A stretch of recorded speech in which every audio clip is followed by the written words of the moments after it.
Welcome, it's Domain Dave from CheapWineFighter.com.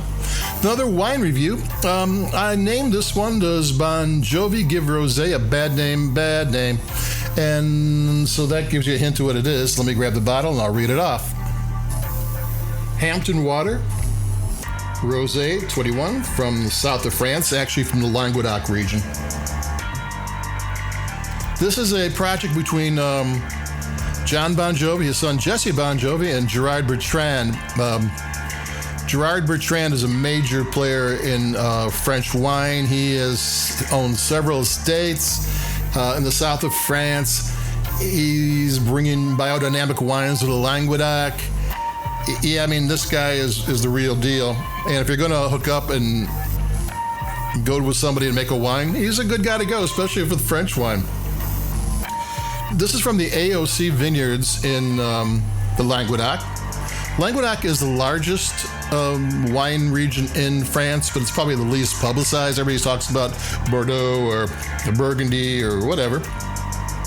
But this is where the affordable wines in France come from. I mean, if you're a day-to-day drinker or daily drinker in France, you're probably drinking Languedoc wines way more than you're drinking Burgundy or any of the other ones. So, go take a sip.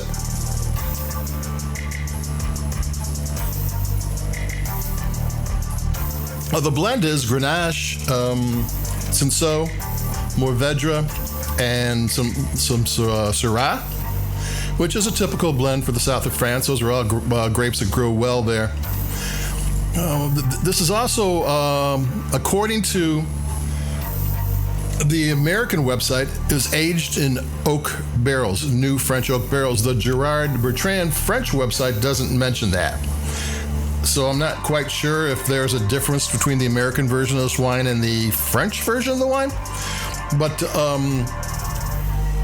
oak barrels, new oak barrels, French oak barrels, is something that you don't normally see in value price rosé. I mean, it's just not there. You get the aging, and I don't think it was aged for long. It's a 2021 vintage. I couldn't have that much time in barrel.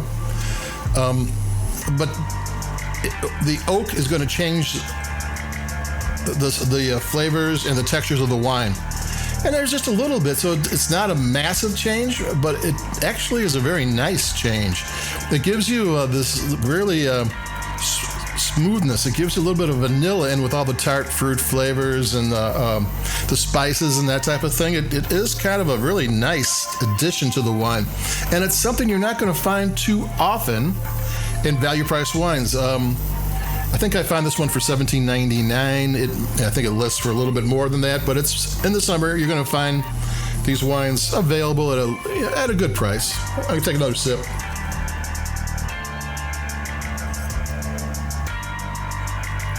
This is a wine that the wine press loves.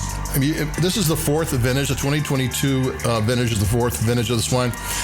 And you'd be hard-pressed to find any wine magazine, any wine reviewer to give it less than 90 points.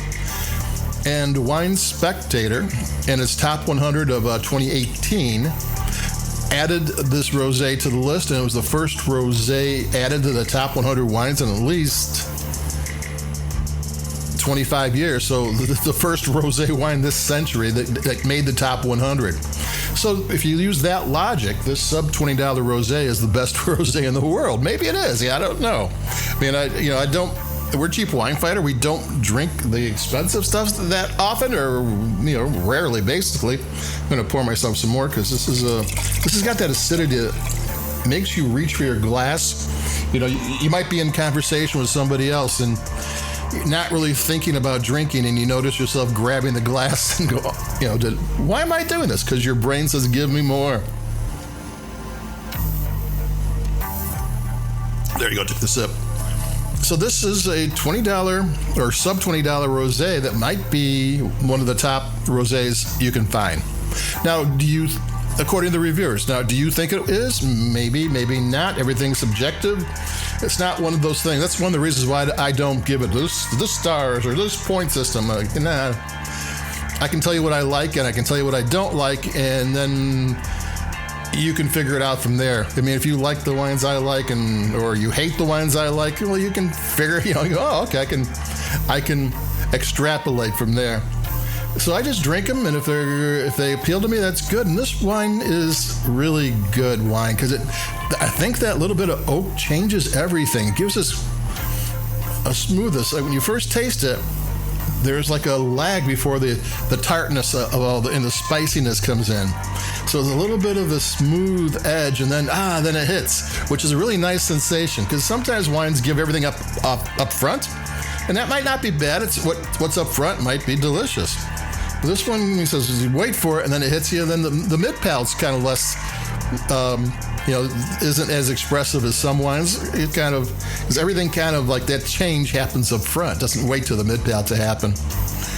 So it's really a nice wine. It's pink with a bit of amber to it. It's got a nice mouthfeel. It's got a good nose to it. According to people in the know, they say it's really good. And I know what I know, and I think it's really good too. And there you go. I took another sip. That's their third or fourth. That's all you need to know about the wine. If it's good, you're going to drink it. And if it's not so good, you're going to sit in your glass longer than it needs to sit there. So that's all I need to say. Jon Bon Jovi, no, you didn't give Rosé a bad name. You did good. And Jesse, a good Jesse wrote Bon Jovi.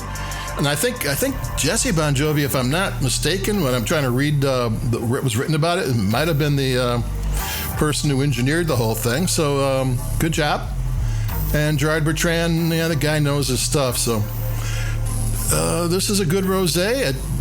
It reviews as maybe one of the best rosés in the world. Give it a chance. Yeah, you try it, you might like it. So that's it for me, Domain Dave from CheapWineFinder.com. Like us, we like your podcast. Push the like button if there is such a thing. And talk to everybody in a couple days. We got more to do. It's still summer, still fun. And I'll be talking to Keep It Cheap. Adios. Bye-bye.